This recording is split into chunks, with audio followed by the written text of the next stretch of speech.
పేరు సుజాత. నేను ఈ అవకాశం 2 సంవత్సరాల ముందు తీసుకున్నాను. సో ఫస్ట్ ఆఫ్ ఆల్ ఇక్కడ కొత్తగా ఎవరు వచ్చారు? కొత్తగా వచ్చింది. సో మీరు చాలా అదృష్టవంతులు.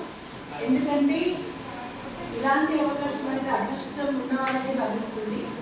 ఎంత తొందరగా మీరు అవకాశం తీసుకున్నారో మీరు చాలా అదృష్టవంతులు. ఎందుకు మేము చెప్తాము, ఇప్పుడు మీరు చెప్పారు కూడా మేడం. సో ఈరోజు మనకు ప్లాన్ ప్రెజెంటేషన్ చెప్పిన సరిత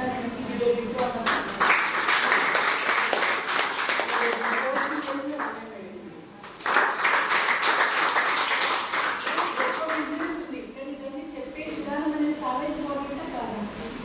మన లీడర్స్ అందరూ కూడా అందరికీ తెలుసు అసలు ప్లాన్ ప్రెజెంటేషన్ విలువ అనేది.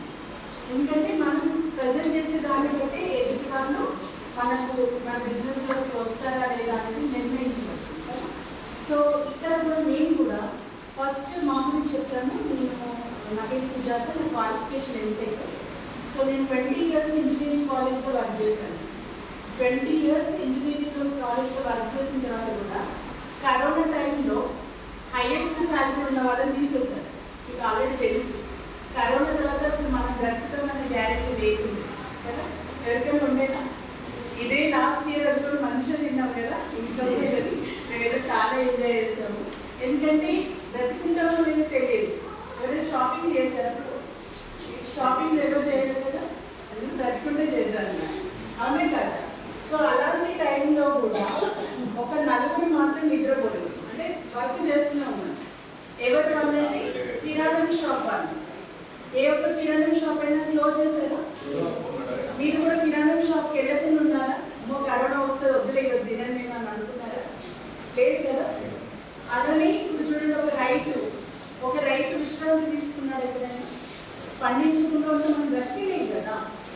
సో నెక్స్ట్ హాస్పిటల్స్ కంపల్సరీ కావాలి. ఎందుకంటే కరోనా వచ్చినప్పుడు మన హాస్పిటల్లో చాలా మంది అసలు బ్రతికే వాళ్ళు బ్రతికారు, చనిపోయిన వాళ్ళు చనిపోయారు కదా. సో ఆ టైంలో మనకు లైఫ్ విలువ ఏంటనేది తెలిసింది అసలు, అవునా. సో అన్నీ మనము ఇక భూమి పైన ఉండము అన్న టైంలో కూడా నడిచినవి ఏంటంటే మన కిరాణం షాప్లు, హాస్పిటల్స్, అండ్ నెక్స్ట్ ఇంకోటి పోలీస్ డిపార్ట్మెంట్ కూడా. వాళ్ళు కూడా గుర్తుపెట్టుకోవాలి, అవునా. పోలీస్ డిపార్ట్మెంట్ వాళ్ళు కూడా వాళ్ళు అసలు నిరంతరంగా కష్టపడ్డారు. అంటే ఇక్కడ చూడండి, మన బిజినెస్, మన అవకాశం మేడం చెప్పారు కదా ప్లాన్ ప్రెజెంటేషన్లో ఉంది కదా. సో ఇందులో ఏంటంటే మనకు సంబంధించిన కిరాణం షాప్, కిరాణం వస్తువులు. ఇందులో 4 రకాలు ఉంటాయి ప్రోడక్ట్స్ అనేవి. Health care products. ఇప్పుడు చూడండి, హాస్పిటల్లో మనకు జబ్బులు వచ్చాక లక్షలు బయట ఖర్చు పెడుతున్నాం కదా. ఏ ఒక్క డాక్టర్ నేను గ్యారెంటీ అడిగాను, ఏదైనా హార్ట్ అటాక్ వచ్చింది మీరు బ్రతికిస్తారా, మరి గ్యారెంటీ అయితేనే మేము ఆపరేషన్ చేపిస్తామన్నారా? ఎమర్జెన్సీ వెంటనే 2 లక్షలు, 2 లక్షలు, 3 లక్షలు మనం పే చేసినా అక్కడ పేషెంట్ బతుకుతాడు కదా. ఇక్కడ చూడండి మనకి ఎంత మంచి వండర్ఫుల్ ప్రోడక్ట్ చూపించారు మేడం, ఫ్లాక్స్ ఆయిల్. సో అది వేసుకుంటే ఫ్యూచర్లో మనకి హార్ట్ అటాక్ అనేది రాదు. సో అలా మనకి ఏంటంటే ఎన్నో ఉన్నాయి ఇందులో. సో ఇక్కడ నేను కూడా డిసైడ్ అయింది, ఒక హెల్త్ ప్రాబ్లంతో నేను బిజినెస్లో జాయిన్ అయ్యాను. యాక్చువల్గా ఇంజనీరింగ్ కాలేజ్లో లెక్చరర్ లేకుండా ఒక బిజినెస్ చేయాలంటే ఎవరికి ఇంట్రెస్ట్ ఉండదు కదా, అసలు టైం ఉంటుంది.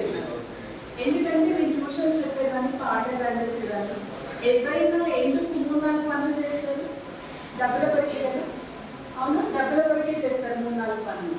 సో ఇది కూడా డబ్బులు సంపాదించే అవకాశం మనం తెలిసి నమ్మలేదు. కానీ ఎప్పుడైతే నేను హైదరాబాద్లో, ఇప్పుడు మీరు కదా ఎలా మీటింగ్ వచ్చారో, నేను హైదరాబాద్లో ఒక మీటింగ్ అటెండ్ అయ్యాను. అక్కడ చూసాక నేను నిర్ణయించుకున్నాను ఇది కరెక్ట్ బిజినెస్, నేను చేయగలను. ఆ తర్వాత వచ్చిన తర్వాత ఇంట్లో హెల్త్ ప్రోడక్ట్స్ వాడాను.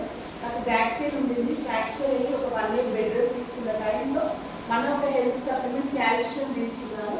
దానివల్ల నా హెల్త్ క్యూర్ అయింది. అండ్ షుగర్ కూడా కంట్రోల్ అయింది, మా సార్ కూడా షుగర్ కంట్రోల్ అయింది. సో మనకి హెల్త్ ఇంపార్టెంట్ కాబట్టి బిజినెస్లోకి రావడం జరిగింది. ఆ తర్వాత ఏంటంటే ఇదేం లేదు, use the product, share the product. ఇక్కడ వచ్చిన వాళ్ళకి ఎక్కువ చెప్పేది ఏం లేదు. ఇక్కడ ఏంటంటే మీరు ఇక్కడ ఉన్న వండర్ఫుల్ వస్తువులు, ప్రోడక్ట్స్ ఉన్నాయి, అవి మనం కన్స్యూమ్ చేయాలి, ఎదుటి వాళ్ళకి చెప్పాలి, అంతే. ఇందులో మనం లక్షలు ఇన్వెస్ట్మెంట్ చేయాల్సిన అవసరం లేదు.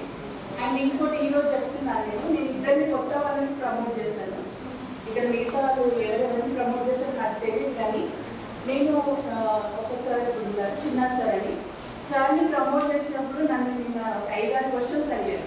మేడం డబ్బులు కట్టేది ఉంటుందా, అసలు ఇందులో ఏం డబ్బులు డబ్బులు కట్టిన అవసరం లేదు కదా. ఇంకేమైనా కావాలా టెన్షన్ అనమాట, ఏమవుతుంది ఏంటో ఏ టెన్షన్స్ అవసరం లేదు.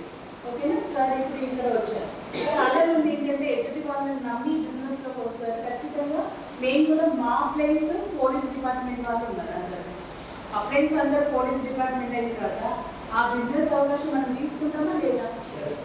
ఇప్పుడు మనం ఇక్కడ ఇది అందరూ ఉన్నాం, మన డిపార్ట్మెంట్ అందరూ కూడా మనకు సపోర్ట్ ఉన్నట్టే. మనకు గ్రేట్ టీఎంసీఎం member Purushottam Dasari Purnima madam, give a big round of applause.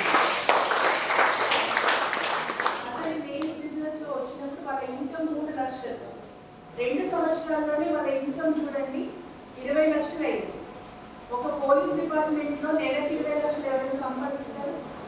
సంపాదించారు. కానీ ఇక్కడ చూడండి వచ్చిన తొందరని అక్కడ వర్క్ని బట్టి ఉంటుంది లీడర్స్.